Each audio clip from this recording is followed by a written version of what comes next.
అందరికీ నమస్కారం. ఓం శ్రీ మాత్రే నమః. సూర్యభగవానుడు ధనురాశిలోకి ప్రవేశించే పవిత్ర ఘట్టాన్ని ధను సంక్రాంతిగా జరుపుకుంటారు. హిందూ పండుగలో దీనికి ఎంతో ప్రాముఖ్యత ఉంది. ఈ సంవత్సరం డిసెంబర్ 16న ధను సంక్రాంతి. ఆధ్యాత్మిక కార్యకలాపాల నిర్వహణ, దాన ధర్మాలు, ప్రత్యేక పూజలకు అత్యంత శుభప్రదమైన సందర్భం ఇది. ఈ రోజున సూర్యభగవానుడికి పూజలు చేయడం ఎన్నో సత్ఫలితాలు వస్తాయని భక్తులు విశ్వసిస్తారు.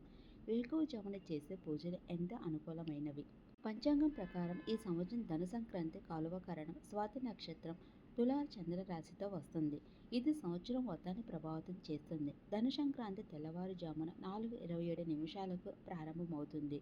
పుణ్యకాలం ఉదయం 7:07 నుంచి మధ్యాహ్నం 12:17 వరకు, మహాపుణ్యకాలం ఉదయం 7:07 నుండి ఉదయం 8:50 వరకు ఉంటుంది. అగ్నితత్వ రాశి అయిన ధనురాశిలోకి సూర్యుడు ప్రవేశించడం వల్ల శక్తి, ధైర్య, ఆత్మవిశ్వాసం పెరుగుతాయి. ఈ రోజు సూర్య ఆరాధనతో ఆరోగ్యం, మానసిక బలం, నిర్ణయాలు తీసుకునే సామర్థ్యం మెరుగుపడతాయి. సూర్య దోషాలతో బాధపడే వారికి లేదా ఆత్మవిశ్వాసం తక్కువగా ఉన్నవారికి ఇది అత్యంత శుభప్రదమైన దినం. ధను సంక్రాంతి సూర్యదేవుడు ధనుసు రాశిలోకి మారడాన్ని సూచిస్తుంది.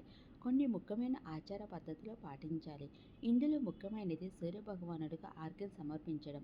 ఆ రోజున వేకువజామున స్నానం చేసి సూర్యదేవునికి ఆర్ఘ్యం సమర్పించి ఆదిత్య హృదయ స్తోత్రాన్ని పఠించాలి. పుణ్యకాలం, మహాపుణ్యకాలంలో ఈ పనులను చేయడం అత్యంత శుభప్రదంగా భావిస్తారు. తమ శక్తి కొద్దీ దాన ధర్మాలు చేయాలి. ఆహారం, వస్త్రాలు, ధాన్యాలను దానం చేయాలి. దీనివల్ల విశేష ఫలాలు లభిస్తాయి. బెల్లం, నువ్వులు, దుప్పట్లు, వెచ్చని వస్త్రాలు, బియ్యం, గోధుమలు వంటి వాటిని దానం చేయడం శ్రేయస్కరం. ఇలా చేయడం వలన ప్రతికూల శక్తులు తొలగిపోయి ఇంట్లో సుఖశాంతుల, సంపద వృద్ధి చెందుతాయని నమ్మకం.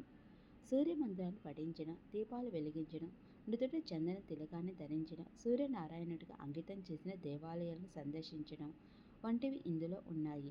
ఆయా ఆచారాలను పాటించడం వల్ల మంచి ఆరోగ్యం, దైవిక రక్షణ, మానసిక బలం లభిస్తాయని భక్తుల విశ్వాసం. ఇవి జీవితంలో సానుకూల శక్తిని నింపుతాయి, ప్రతికూల ప్రభావాలను తగ్గిస్తాయి. ధనురాశులకు సూర్యుని సంచారం నూతన శక్తి, జ్ఞానం, అంతర్గత సామరస్యాన్ని తెస్తుందని నమ్ముతారు. సూర్యదేవుని ఆరాధించడం వల్ల ఆటంకాలు తొలగిపోయి మానసిక, శారీరక శ్రేయస్సు బలోపేతం అవుతుందని నమ్మకం.